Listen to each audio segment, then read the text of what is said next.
All right, strap in, folks, because today we are diving deep into, get this, why breathing is political. Breathing is political. Yeah, Like inhaling and exhaling, keeping yourself alive that's the one. is political.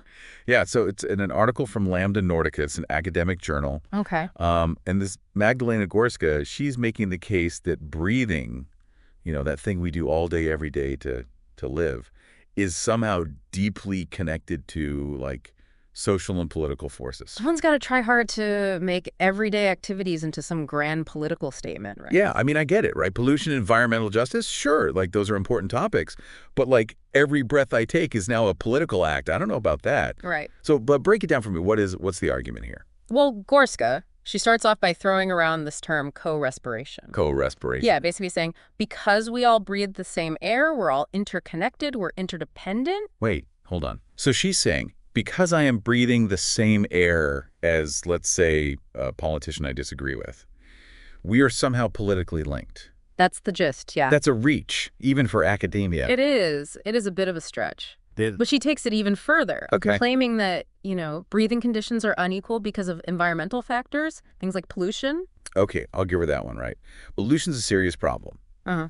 And it definitely affects people differently depending on where they live, socioeconomic status, But, like, is that really breathing being political? Or is that pollution just being bad? Right. It feels like she's trying to shoehorn this complex issue into this predetermined narrative about everything being political. Yeah, it's like she's going for some academic award for most obscure, convoluted argument. Oh, yeah. But wait, there's more. Oh, no. She brings in these terms, biopolitics and necropolitics. Oh, boy. I'm guessing this is where things get really head-scratchy. You guessed it. So give it to me. Biopolitics, according to Górska, is basically about power being exercised over life itself. Okay. So healthcare, sanitation, and yes, even breathing. So every time I take a deep breath, the government is somehow controlling me. That's what she's suggesting. I'm starting to think that this article is less about breathing and more about someone's wild conspiracy theories. Maybe. All right, so biopolitics, got it. And then there's necropolitics. Okay, hit me. Which is even more out there. Okay. Basically the power to decide who lives and who dies. Okay. Often through things like violence or neglect. So if I'm following this correctly, she's implying that governments are actively using breathing to control and kill people. It seems that way. This is getting ridiculous. She tries to, connect it to real-world issues. Okay. She mentions Black and Indigenous communities being disproportionately exposed to pollution, which is a valid point. Yeah. But then she ties it back to this whole idea that breathing is inherently political and that these communities are victims of, and I quote, the necropolitics of breath. Hold on. Is she seriously suggesting that pollution is a deliberate act of violence aimed at specific communities? I think that's where she's going with this, yeah? This is starting to feel like, I don't know, like a really bad attempt at social commentary disguised as, like, academic research. It does make you wonder what the point of all this is. Yeah. Is she trying to, like, raise awareness about environmental justice, or is she just trying to be provocative for the sake of it? I'm all for academic freedom. All right, exploring different perspectives, but this just feels like intellectual gymnastics. Yeah. With no real-world application. It's a lot of big words. It is. For not a lot of substance. All right, so... She then dives into social toxicity as a form of psychic suffocation. Social toxicity? Psychic suffocation? Yeah. What is going on? She's basically saying that oppressive social structures can make it hard to breathe metaphorically. Okay, come on. Now she's just making stuff up. Right. Social toxicity, psychic suffocation. Is she trying to invent new psychological disorders here? It seems like it. I mean, look, I get it. Societal pressures, expectations can be overwhelming. Mm-hmm. But comparing that to literal suffocation, come on, that's absurd. Right. And frankly, it's a bit insulting to people who actually suffer from, respiratory illnesses. Yeah, she's taken a very serious issue. Yeah. And turning it into a metaphor for something else entirely. It's like she's trying to create this grand, sweeping narrative about how everything is interconnected. But in doing so, she's losing sight of the real issues and the people they affect. Mm-hmm. And I haven't even gotten to the part where she connects breathing to the Black Lives Matter movement. Oh, yeah. Where do we even go from here? Well, the breath of Black Lives Matter. Okay. She brings up the deaths of Eric Garner and George Floyd and their iconic phrase, "I can't breathe." It's incredibly insensitive to use these tragedies to just, like, prop up her weak argument. She's trying to make a connection, I guess. She tries to connect those deaths to historical practices like lynching, citing Nathaniel Mackey's work, claiming that there's this, like, historical trauma embedded in taking away someone's breath. Look, I'm not saying that these historical events weren't horrific and that they shouldn't be studied and understood. Right. But to suggest that they are somehow directly related to the act of breathing itself? Yeah. That's ludicrous. It's a bit of a reach. It feels like she's grasping at straws to make her point, and it's honestly offensive. So... And then she goes on to include the use of things like tear gas and pepper spray. Okay. Especially during a respiratory pandemic. Again, valid point. Yeah. Like, the use of those tactics is definitely questionable and warrants discussion, but how does that connect to this argument that breathing is inherently political? I think she's suggesting that every use of tear gas is a deliberate attempt to suppress political dissent. This is getting more and more absurd by the minute. And then, just when you thought she couldn't stretch this argument any further, she brings in Arundhati Roy's perspective on the pandemic as like a portal to a new world and connects it to a call for, wait for it, respiratory justice. Respiratory justice. What in the world does that even mean? According to Górska, it's a world where everyone has the right to breathe freely, both literally and metaphorically. I am all for clean air. Sure. Environmental justice for sure. But this whole concept of respiratory justice feels like a made-up problem in search of a solution. It does, doesn't it? And frankly, I think Górska needs to take a deep breath. Maybe several. And rethink her entire argument.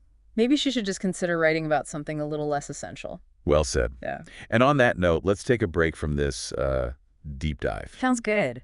Welcome back to this deep dive. Yeah. I am still trying to catch my breath after that first segment. I can imagine. And not in a good way. Yeah, it takes a lot of mental gymnastics to follow Górska's logic, or lack thereof. Yeah, so in that first part, we tackled, the main thrust of her argument, which is basically that breathing is a political battleground.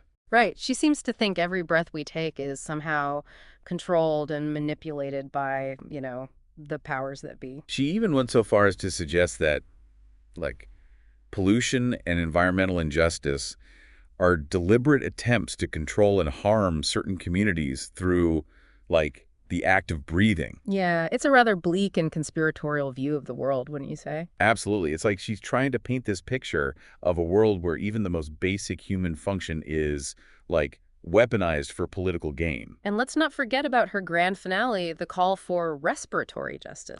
Yes, respiratory justice. It's a solution to a problem that doesn't actually exist. Right, because what the world really needs is another vague, undefined social justice buzzword. It does feel like she's inventing problems just so she can offer solutions. But even if we entertain this idea of respiratory justice for a moment, what does she actually propose we do about it? Well, she doesn't offer any concrete solutions, of course. Of course. But she does suggest that, we need to dismantle the systems that create and perpetuate respiratory inequality. Okay, that's a vague and idealistic statement if I've ever heard one. It is. What systems is she talking about? How exactly are we supposed to dismantle them? She leaves that part up to the imagination, I'm afraid. Yeah. It's all very theoretical, very academic. Yeah. No real-world application. It's almost as if she's more interested in sounding intelligent and profound than actually, addressing real issues. She does seem to enjoy using, complex terminology and weaving intricate arguments, even if those arguments lack substance. So after all this talk about breathing being political and the need for respiratory justice, yeah, where does that leave us? Honestly, I'm not sure. Yeah. I feel like we spent a lot of time unpacking this article. We have. And I'm still not sure what the takeaway is supposed to be. I think the main takeaway is that some academics will go to great lengths to politicize even the most mundane aspects of human existence. I think you've hit the nail on the head. It's a classic case of overthinking, overanalyzing a relatively straightforward issue. It's like she's taken a magnifying glass to breathing. Right. And tried to find all these hidden meanings and political implications that simply aren't there.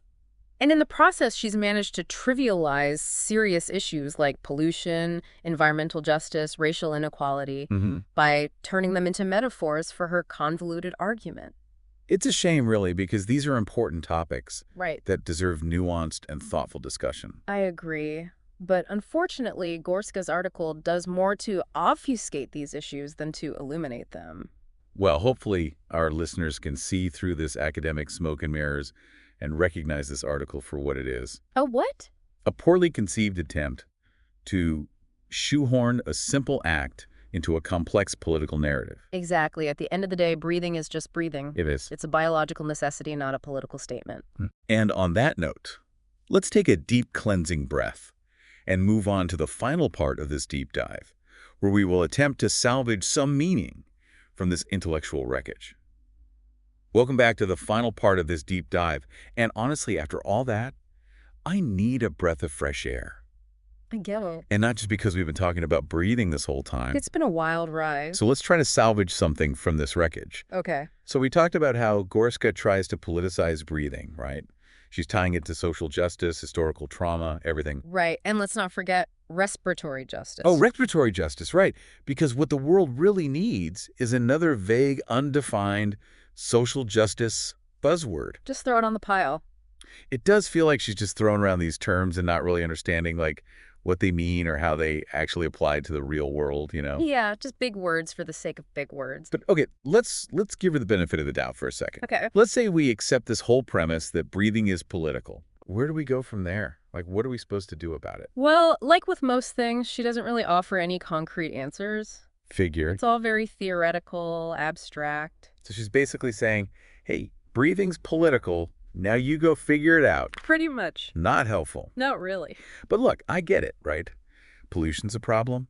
Environmental justice is super important. Marginalized communities are often bearing the brunt of this stuff. Of course. But trying to frame these issues as, like, breathing is political, it's not only unhelpful, I think it's actually detrimental. How so? Because it distracts from the real issues, you know? It It makes it harder to find, like, real solutions. So it's just another way of muddying the water. Yeah, exactly. Classic academic overreach. Yeah. Trying to force a square peg in a round hole. And honestly, it's kind of insulting to the people who are actually out there fighting for environmental justice and social change. I see what you mean. Like, it's trivializing those struggles. Yeah, making it sound like, oh, just change how you think about breathing and it's all fixed. Right, exactly. Which is obviously not the case. So I think it's safe to say that Górska's argument, it just doesn't hold water. Agreed. Breathing is not inherently political. Nope. It is a biological function we all need to live. That's the one. And while, yeah, sure, there are political and social factors that can impact our ability to breathe freely, to breathe safely, For sure. trying to reduce all of these complex issues to this one act, Yeah. it's just way too simplistic. It's reductionist to the point of absurdity. And honestly, it's just bad scholarship. So should we give out the award? I think it's time, yeah. All right. So for today's Dundee Award for, you know, the dumbest, most piddling piece of academic crap we've encountered, drum roll, please. Drum roll. And the winner is Is? Why Breathing is Political by Magdalena Górska. Congratulations, Magdalena. You've managed to turn the most basic human function into, I don't even know what to call it, some kind of incoherent political manifesto. It's something else. It really is. Well, folks, we hope you enjoyed this deep dive. Even if it left you a little breathless. Remember, breathing shouldn't be a political act. It should be something we can all do freely, safely, without fear. Absolutely. Until next time, keep thinking critically, keep questioning everything, and whatever you do, What's that? don't hold your breath waiting for the revolution to start with your next inhale. Well said.